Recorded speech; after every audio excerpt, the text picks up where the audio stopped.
జయశంకర్ భూపాలపల్లి జిల్లా ప్రధాన వార్తలను పరిశీలించినట్లయితే జిల్లా కేంద్రంలోని మున్సిపల్ మినీ స్టేడియంలో భూపాలపల్లి జంగేడు సంబంధించిన క్రికెట్ టోర్నమెంట్ను మాజీ ఎమ్మెల్యే గండ్ర వెంకటరమణారెడ్డి ప్రారంభించారు. ఈ సందర్భంగా ఆయన మాట్లాడుతూ జీవితంలో గెలుపు ఓటములు సహజమని, ప్రతి ఒక్కరూ క్రీడా స్ఫూర్తితో మెలగాలని, ముఖ్యంగా ఆటలు ఆడేవారి కంటే చూసేవారికే ఎక్కువ టెన్షన్గా ఉంటుందని ఈ సందర్భంగా గండ్ర వెంకటరమణారెడ్డి వ్యాఖ్యానించారు.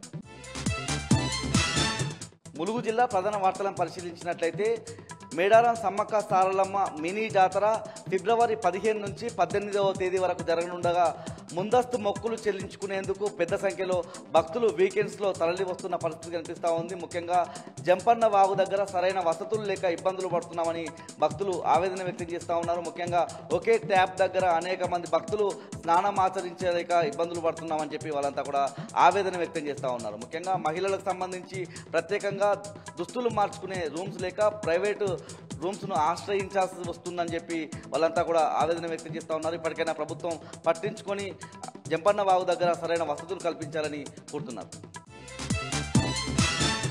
మహబూబాబాద్ జిల్లా ప్రధాన వార్తలను పరిశీలించినట్లయితే కొత్తగూడ మండల కేంద్రంలో బీఆర్ఎస్ పార్టీ ముఖ్య కార్యకర్తల సమావేశం నిర్వహించారు. ఈ కార్యక్రమానికి ములుగు నియోజకవర్గ ఇన్ఛార్జ్ బడే నాగజ్యోతి హాజరయ్యారు. ఈ సందర్భంగా మాట్లాడుతూ అనేక హామీలను ఎన్నికల ముందు ఇచ్చినటువంటి కాంగ్రెస్ పార్టీ ఒక్క హామీ కూడా నెరవేర్చడంలో విఫలమైందని ఈ సందర్భంగా ఆమె విమర్శించారు. ముఖ్యంగా స్థానిక సంస్థల ఎన్నికల్లో ప్రతి కార్యకర్త కృషి చేసి అత్యధిక స్థానాల్లో బీఆర్ఎస్ను గెలిపించాలని ఈ సందర్భంగా ఆమె పిలుపునిచ్చారు. ముఖ్యంగా 6 గ్యారెంటీలు 6 అడుగుల బొందలో ఇవాళ కాంగ్రెస్ పార్టీని పాతిపెట్టే రోజులు దగ్గరలోనే ఉన్నాయని ఈ సందర్భంగా బడే నాగజ్యోతి విమర్శించారు.